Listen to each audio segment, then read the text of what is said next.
Welcome to Electricity and Magnetism, the second half of the course, certainly more than halfway through the year. But this part of our course really involves combining all the things we've learned so far about forces and fields and energy and momentum, and look at it in terms of electric and magnetic quantities.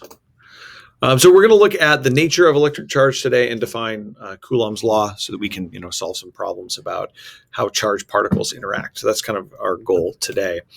Electricity and magnetism, if you're thinking about where it is in your book, what units we have, that's kind of an overview. When it comes to electricity and magnetism, we want to kind of make an analogy to what we know in mechanics, because we've spent so much time with mechanics that could help make everything easier. In mechanics, you have mass, and mass resists acceleration. We have distributions of mass that resist angular acceleration, but fundamentally the quantity is mass. In electricity and magnetism, it's all about charge. Given the symbol either lowercase or uppercase q, depending on the situation, and it has the unit of coulombs, which are used, we use a capital C for that. When it comes to charge, everything contains charge. You remember this from chemistry, right? All things are made up of atoms, and atoms are made up of positive, negative, and neutral charges. We either have positive or negative in terms of the physics of it that we care about right now. And charge is interesting. It's quantized, right? You can either have an electron or a fundamental charge's worth, electron-proton charge, or you can have 6 of them, or 2 of them, or 0 of them. You can never have half. It's also a conserved quantity. It's never created or destroyed. So just like matter and energy can't be created or destroyed, since charge is what makes up matter, it also cannot be created or destroyed. It can be redistributed. You can combine positives and negatives to get something neutral, or you can separate them to get charge distributions, but you can never create it or destroy it. So neutral objects are things that we call uncharged. Now, this just means there's no net positive or negative charge. There's still positive and negative charge in them, unless, of course, the neutral object is a single neutron or collection of neutrons, but that's not really the scale we're going to be looking at. When we say objects are charged, either negatively charged or positively charged, we mean they have extra electrons or unbalanced electrons or protons. But in reality, since only the electrons are able to move, since the protons are in the nucleus, when we show this positive and negative here in this circle, these are just representing places where there's an excess of positive or an excess of negative charges. You can either have extra electrons or fewer electrons. You can never have, you can't really ever move the protons. So opposite charges attract. And so this is something that I will demo in class and you can play with if you're there. But you take a plastic ruler, you rub it with some cloth. Wool is good for this. Each material has a different affinity. It's kind of related to the electronegativity series, electron affinity, all those things you've learned about in chemistry. But certain things are better at holding on to electrons. And the ones that are better at holding on to electrons tend to become charged negatively. They take some from other stuff when rubbed or agitated. And things that are bad or worse, rather, at holding on to electrons become positively charged. Then, if you were to do this to, say, 2 objects, 2 plastic rulers, and charge them up the same way and hold them near each other, they would apply a force on each other, pushing each other away. And this force is very similar to the gravitational force in that it acts at a distance based on sort of a field, and we'll talk about those similarities later. But it turns out that the force of gravity is much, much smaller for a given amount of mass than the electric force, right? Even the invisible differential of electrons on each of these plastic rulers can push each other apart visibly, whereas if they're uncharged, gravity couldn't pull them together, right? And that's really what we're getting at here.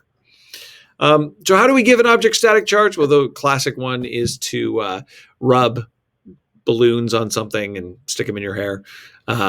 So friction, that's the first one. Conduction and induction, and we're going to talk about all of them. This is Bob. He's, a friend, but very happy. So charging by friction, really, it's all about which object is better at holding on electrons. And so we have these electric series that can give you a sense, but really you have to test this.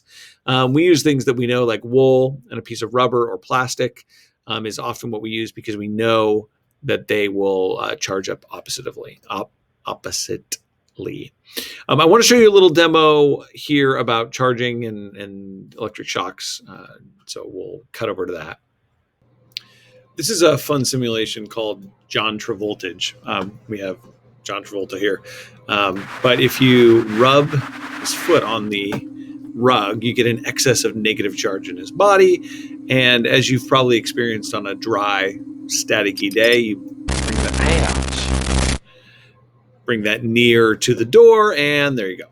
You've got a nice shock that jumps between your finger and the door. All right, so if you keep his finger right there and you do this, right, it will, of course, continually go in and you would get a shock. But if you separate it enough, you can build up the charge inside and then... There you go. So when we charge by conduction, and that's kind of what you saw with the shock jumping, you're touching a piece of metal, and so the excess electrons can move because it's a conductor. If you remember your chemistry, I don't know how much you remember about how metals are structured. We sort of view them as this grid of positive ions with a sort of sea of electrons that are free to move everywhere within the metal. That's their behavior that way is why they're good at conducting electricity.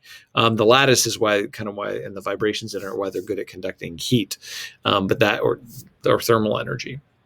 This is an electroscope. This is kind of a cool looking one with a wooden base and probably vintage. But what they generally have is a conductor that's isolated from everything else. There's usually a piece of cork or plastic in the middle there, and then it's hanging in a jar so the wind doesn't blow it around. And when you add, say, excess electrons to that metal disc at the top, then the electrons want to get away from each other and they spread out into the little foil leaves, gold foil, metal foil leaves at the bottom, and they will repel each other. And so that's what happens. This can also happen if you don't touch, right? If you imagine a positively charged object and you bring it near the top, well, negative charge would be attracted to it, leaving the gold foil leaves at the bottom slightly positive because they are without the normal negative charge. We didn't actually remove charge or add charge to the electroscope. We just moved it around within it. If then you were to do something like touch the top, giving those electrons a place to go into your hand by using grounding, then take the rod, then take your hand off and take the rod away, you would leave it with an excess positive charge. That's sort of charging by induction. And charging by induction also works on objects that aren't good conductors because you can polarize the atoms and molecules by kind of getting their electrons to stay a little further away. And that works if you've ever taken a balloon, rubbed it against, say, a wool sweater, and then stuck it to a wall. The wall wasn't charged, but you can still do it. And I want to show you an example of how this kind of charging of balloons works with this simulation. Both of these simulations are ones that you can play with at the PHET, P-H-E-T, University of Colorado website. In this case, we've got our nice sweater here, our PHET sweater. And so if you were to imagine just what it looks like kind of normally, if you were to take a sweater and a balloon and you were to take the balloon and rub it up against the sweater, then you would notice that the balloon is attracted to the sweater, right? Now, why is that? What's going on inside? Well, if we reset this, you've got an equal amount of positive and negative charge in everything. It's all neutral to begin with. But then when you rub it on the sweater, you get an excess of negative charge on the balloon and positive on the sweater. And we sort of let the balloon go. Opposites attract, right? And the more you rub, the more you can get. Now, you can't actually get rid of all the negative charge, but these are just showing that. The other way to do this is to think of this in terms of charge difference. If they're both neutral to begin with, and this is usually the way we think about it, then you rub it up there. Now you've got a little bit of an excess of one on each of the objects. So this is kind of charging by friction and then attraction. But there's another thing going on here that you can think about. If you notice, there's a bunch of electrons and protons and positive and negative charge in the wall. And I'm going to show no charges for a second. If I rub the balloon against the sweater, and then I bring it to the wall, I can actually get it to stick to the wall, even though the wall was never charged via friction. And so this is an example of induction. If I reset this again and look at it in terms of what's happening, you notice that the positive and negative charge in the wall is all paired up and even. But if I charge this up, the electrons are able to move in an object, at the very least to the opposite side of sort of the atom or molecule. And this is a dramatic view, but this is essentially polarization. We're driving away some of the electrons because of our negatively charged balloon, meaning the part of the wall facing the balloon is slightly positive, and then it will actually stick, even though the wall is still neutral, which is kind of nice. We could do this in terms of charge difference. This is a valuable thing to think about because the wall and the balloon and the sweater get charged up, but the wall never does. It's still neutral. So let's get into the actual forces that we're dealing with here, the electric force, or the electrostatic force, as it's sometimes called. The fundamentals of this are that opposite charges attract. A positive and a negative are attracted to each other. Because they are pulling on each other with a force, Newton's third law still applies. They each pull on each other just as hard as the other one. Like charges repel, two positives or two negatives. The direction is always along the line connecting the two particles. This is sort of in the direction or opposite the direction of the electric field. More on that later, but that's the basic idea. And the magnitude of this is the other thing we need to figure out. What does it depend on? Well, just like the force of gravity depended on some universal constant divided by the distance between the two masses squared, multiply the two masses that are involved together, the electric force behaves in a very similar way, except that with the charges we're dealing with, they could be either positive or negative. And this similarity between these two formulas, right, where you've got a constant times the two fundamental quantities divided by the distance squared between them, is not a coincidence, right? There are a lot of similarities of how the electric force and the gravitational force behave. The biggest difference right off the bat is that the electric force can be either repulsive or attractive, whereas the gravitational force was always attractive. So we'll have to deal with that. But the shell theorems stuff that we've learned still applies. And actually, unlike gravitation, where imagining a hollow planet was kind of an odd thing to do, it's very easy to create a shell of charge. All you have to do is take a ball of metal, right, of aluminum, whatever, and put some charge on it, and it spreads out on the outside, and then there's none in the middle, and you can go inside. So you can actually test this kind of stuff more easily than the gravitation stuff. So this leads us to Coulombs Law, right? That is what this statement is. The electric force is K, Q1, Q2 over R squared. The two Qs are the charges measured in coulombs. R is the center-to-center distance between the charges. There's some subtleties there, which we will get to as we look at, because charge can move around in conductors. K is what we call the electrostatic constant, sometimes called the permittivity of free space, but it's basically 9 times 10 to the 9th Newton meter squared per Coulomb squared. So that means, right, that when you multiply it by coulombs twice and then divide by meters, you get out newtons. The K is also called 1 over 4 pi epsilon naught. I'm sorry, K is the electrostatic constant and epsilon naught is the permittivity of free space. You'll see it differently in different places. Sometimes some people like to use 1 over 4 pi epsilon naught. Some people like to use K. You'll see them interchangeably in the course. So this is only for two charges. Just like the force of gravity was for the force of gravity between two masses that were spherically symmetric or kind of a point mass. Similar, this is only for point charges or, a sphere of charge or a shell of charge when you're outside of it. When we have a more complex arrangement or even just something that's charged that's, say, cylindrical, we are going to have to use a different formula. We're going to have to add up all the bits of electric field. That's what the capital E is. And we'll look at how we deal with that in a few lessons. But we'll start with the simple kind of point charge Coulombs laws.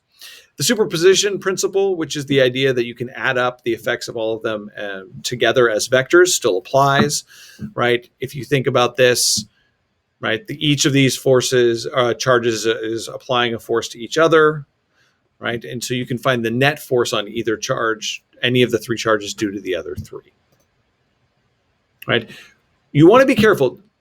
I will say this, you can put the signs of the charges into Coulomb's law. But when you get a negative out of Coulomb's law, all that tells you is that the force is attractive. It doesn't tell you if it's left, right, up, or down. It just tells you that it's attractive. So as a general rule, I say plug in the magnitudes of the charges to get the magnitude of the force, and then use what you know about vector sums to figure out the direction.